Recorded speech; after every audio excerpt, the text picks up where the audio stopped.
Hi hello నమస్తే. ఇవాళ తిరుమలలో ఉన్న పుష్ప ప్రదర్శనశాలకు వచ్చేసామండి. అది ప్రతి సంవత్సరం బ్రహ్మోత్సవాలు జరుగుతుంది కదా, అప్పుడు పెడతారండి ఈ పుష్ప ప్రదర్శనశాల. అక్కడ ప్రతి ఒక్క అంటే ఫ్లవర్స్ మొత్తం తిరుమలలో ఎక్కడెక్కడ ఫ్లవర్స్ ఉన్నా మొత్తం ఏ రకాల ఫ్లవర్స్ ఉన్నాయో అన్ని రకాల ఫ్లవర్స్ అన్ని రకాల చెట్లు మనం ఆ కొండ మీద చూడొచ్చండి. చాలా బాగుంటుంది. పుష్ప ప్రదర్శనతో పాటు ఇలాగా శాండ్ మట్టి ఉంది కదా, మట్టితో ఇలా చేస్తారండి. ఎవ్రీ ఇయర్ ఒక్కొక్క థీమ్ తీసుకుంటారు. చాలా బాగుంటుందండి. అసలు పోయినప్పుడు ఫ్యామిలీతో పోతే మంచిగా పిల్లలు ఆడుకుంటారు. మనకి కొంచెం మనసు ప్రశాంతంగా ఆహ్లాదంగా ఉంటుందండి. నైట్లో వెళ్ళాం మేము. ఇంకా ఫుల్ లైట్ సెట్తో చాలా బాగుంది చూడడానికి. ఇది ఎగ్జాక్ట్గా ఎక్కడ ఉంటుందంటే తిరుమలలో కౌస్తుభం ఉంది కదా, విశ్రాంతి గృహం, ఆ సైడ్ నుంచి వెళ్ళాలా. పాప వినాశనం పోతాం కదా, ఆ దారిలోనే స్టార్టింగ్లోనే వస్తుంది. మనం పోయే దారిలోనే కనిపిస్తుంది. చాలా బాగుంటుందండి. ఫ్లవర్ డెకరేషన్తో పాటు రంగురంగుల లైట్లతో ఎలా వెలిగిపోతుందో చూడండి. మొత్తము చాలా బాగుంటుందండి. ఇంకా ఈ ఫ్లవర్ డెకరేషన్తో పాటు చూడండి ఎలా ఉన్నాయో రోజెస్, ఎంత ముద్దుగా ఉన్నాయో. మనము అన్ని ఫ్లవర్స్ ఒక దగ్గర చూస్తే మన మనసు చాలా మామూలుగానే కొండకి వెళ్ళిపోతాము ప్రశాంతత కోసము. ఇంకా ఆ కొండలో ఇంకా ఇలా పుష్ప ప్రదర్శన అని చెప్పి ఇలా పెట్టారు కదా గార్డెన్ డిపార్ట్మెంట్ వాళ్ళు. ఇంకా అక్కడికి వెళ్ళాము. అక్కడికి వెళ్ళడం ఒక గొప్ప అంటే ఇంకా ఇవన్నీ చూడడం ఇంకా చాలా బాగా అనిపిస్తుంది. మనసు చాలా ప్రశాంతంగా ఉంటుందండి. మనకి ఎన్ని బాధలు ఉన్నా ఇలాంటి దగ్గరకు ఒకసారి వెళ్ళామంటే మన మనసు రిలాక్స్ అయిపోయి మైండ్ కూడా రిలాక్స్ అయిపోతుంది. అలా ఉంటుందండి. రంగురంగుల పూలు, రంగురంగుల లైట్లు ఇలా అన్నీ ఒక దగ్గర చూస్తే చాలా బాగా అనిపించింది. ఇంకా ప్రతి సంవత్సరము బ్రహ్మోత్సవాలప్పుడు ఖచ్చితంగా పుష్ప ప్రదర్శన అక్కడే పెడతారండి. పుష్పాలతో మొత్తం అలంకరించేసి అక్కడే రకరకాల దేవతా విగ్రహాలు పెట్టి చాలా బాగా ప్రజెంట్ చేస్తారండి. భక్తులకి తెలిసేలాగా ఎప్పుడు ఏం జరిగిందని పిల్లలు కూడా తెలుసుకుంటారు. మన పురాణాల గురించి మనకు తెలియనంత ఇలా తీసుకెళ్ళినప్పుడు వాళ్ళకి తెలుస్తుంది, మన అవగాహన అనేది వస్తుంది. ఇలా జరిగిందనా మనం చెప్పడానికి కూడా మనకి బాగుంటుంది. చాలా బాగుంటుందండి తిరుమలలో పుష్ప ప్రదర్శనశాల. మీరు ఈసారి వెళ్ళినప్పుడు ఖచ్చితంగా విజిట్ చేయండి. ఈ బ్రహ్మోత్సవాలు వచ్చినాయంటే ఖచ్చితంగా పుష్ప ప్రదర్శనశాల ఉంటుందండి. అంటే వాళ్ళు నేను ఎవ్రీ ఇయర్ వెళ్తాము, కానీ ఇంకా ఈ ఇయర్ కూడా చూపిద్దాము ఒకసారి, అందరికీ తెలియని వాళ్ళకి ఎవరైనా తెలుస్తుంది కదా అని చెప్పి ఇంక ఈ వీడియో తీసాను. చాలా బాగుందండి. రకరకాల లైట్స్ ఎంత బాగున్నాయంటే ఆ లైట్స్ ఫోకస్ అంతా ఈ చెట్ల మీద పడడంతో ఈ ఫ్లవర్స్ ఎంత బాగా చాలా చూడడానికి 2 కళ్ళు చాలవండి, అంత బాగున్నాయి. చూడండి గరుడు వాహనము, ఆయన వెంకటేశ్వర స్వామి పడుకో ఉంటే ఇంకా ఆయన్ని ఊపుతున్నట్లు పెట్టారు. బాగుంది కదా. ఇలాగా కొత్త కాన్సెప్ట్ తీసుకొని భలే పెడతారండి. ఎవ్రీ ఇయర్ చాలా బాగా పెడతారు ఇక్కడ. ఇలానే కాకుండా ఇంకా కొత్తవన్నీ పెడతారండి. ఇలా ఒక్కొక్క సంఘటనని జరిగిన పురాణాలన్నీ ఇలా బొమ్మల రూపంలో ప్రదర్శించడం వల్ల పిల్లలకు కూడా ఒక అవగాహన అనేది వస్తుంది.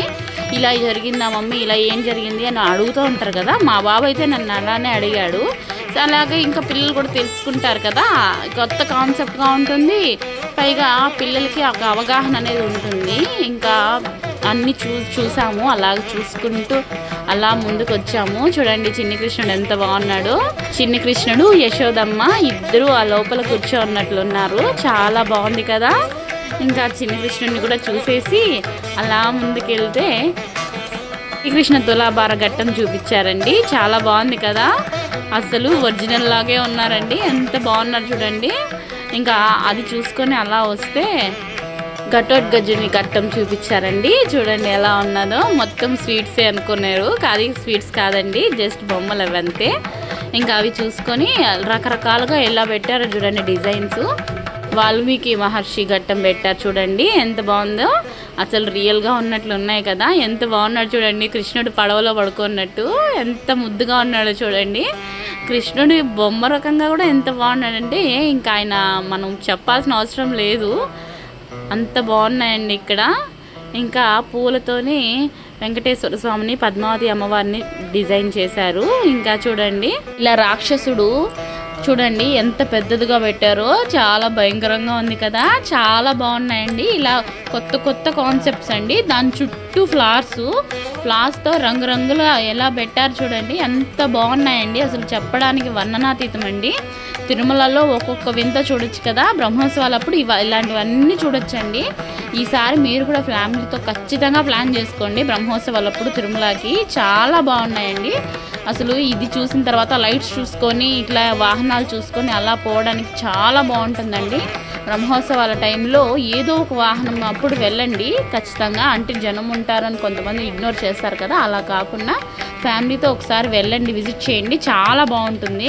ఇలా రకరకాల ఘట్టాలు చూపిస్తారు, చాలా బాగుంటాయండి. అసలు ఇలా అన్నీ చూసుకొని తిరుమలలో లైట్ సెట్టింగ్స్ అంతా చూసుకొని అలా మన వాహనాలన్నీ చూసుకొని రావచ్చు. చాలా బాగుంటుందండి. మనము ఎక్కడికో వెళ్ళాల్సిన అవసరం లేదు. మన దగ్గరలో ఉన్న ఇలాంటి మంచి మంచి ప్రదేశాలకు వెళ్ళి చూడడమే చాలా బాగా అనిపిస్తుంది నాకు. గాంధవ వన దహనం జరుగుతున్న ఘట్టం అండి ఇది. ఎంత బాగుందో చూడండి. ఇలా రకరకాల ఘట్టాలు మనకి వర్ణిస్తారు అక్కడ తిరుమలలో. ఈ విధంగా పుష్ప ప్రదర్శనలో మనం వెళ్ళినప్పుడు ఇంకా అలా చూసుకొని రావచ్చు. చూడండి, పుష్పంతో రథం చేశారు. దాని మీద కృష్ణుడిని కూర్చోబెట్టారు. ఎంత బాగున్నాడో చూడండి చిన్ని కృష్ణుడు. ఇలాగా మనము వెళ్ళిన దగ్గర ఫ్లాస్‌తోని ఆ ఫ్లాస్ కూడా లైట్స్ పడేటట్టు పెడతారు. మనం ఇంకా చూడడానికి బాగుంటుందండి. మనసు ఆహ్లాదంగా ఉంటుంది. మనం అలాంటి దగ్గరికి వెళ్ళినప్పుడు మనకు ప్రశాంతంగా ఉంటాం కదా. ఇంకా అలా చూసుకొని అలా వచ్చేసాను. ఇంక ఇలా చూసుకొని ఇదంతా చూసుకొని ఇంకా లైట్స్ సెట్టింగ్స్ ఉన్నాయి. ఇంకా అక్కడికి కూడా వెళ్దామని ప్లాన్ చేసుకొని వెళ్ళాం మేము నైటు. ఇంకా అక్కడే స్టే చేసాం నైట్. ఇంకా అలా చూసుకొని ఇవన్నీ లైట్ సెట్టింగ్స్, ఫ్లవర్ డెకరేషన్స్ అలా చూసుకొని ఇంకా వెళ్దాము అనేసానని ఇంకా స్టార్ట్ అయిపోయాము. ఇంకా అలా ముందుకు వస్తూనే ఆంజనేయ స్వామి ఉన్నాడు కదా, లంకా దహనం చేస్తున్న ఘట్టం ఉందండి. ఇంకా అది కూడా చూసాము. చూడండి ఎంత బాగున్నాడో ఆంజనేయ స్వామి. అలా లంకా దహనం చేసి అలా వస్తున్నట్లు పెట్టారు. చాలా బాగుందండి. ఖచ్చితంగా మీరు కూడా ఈసారి తిరుమలకు ప్లాన్ చేసుకోండి. అది కూడా బ్రహ్మోత్సవాలు ప్లాన్ చేసుకుంటే చాలా బాగుంటుంది. అంటే మనం చూడని కూడా కొన్ని చూడొచ్చు, అలా ఉంటుంది. బాగుంటుందండి. ఈసారి ఖచ్చితంగా విజిట్ చేయండి తిరుమలకి. ఈసారి తిరుమలకి వచ్చినప్పుడు ఇవన్నీ చూడడం మర్చిపోకండి. ఖచ్చితంగా చూడండి. పుష్ప ప్రదర్శనశాల అంటే ఎవరైనా చెప్తారు, బ్రహ్మోత్సవాలు అప్పుడు మాత్రమే పెడతారు, గుర్తుపెట్టుకోండి. ఓకేనా. తిరుమలలో వెదర్ ఎంత బాగుండకపోతే ఇలా ఫ్లవర్స్ వస్తాయండి. చూడండి ఎంత బాగున్నాయో. ఏ సీజన్లోనైనా మనకి కొండ మీద విధంగా వస్తాయండి ఫ్లవర్స్. ఎంత పెద్ద ఫ్లవర్ చూడండి, డైరెక్ట్ ఫ్లవర్ ఇది. ఇలా ఉంటాయండి తిరుమలలో బ్రహ్మోత్సవాల్లో ప్రత్యేకత. Thank you for watching. Please subscribe my channel.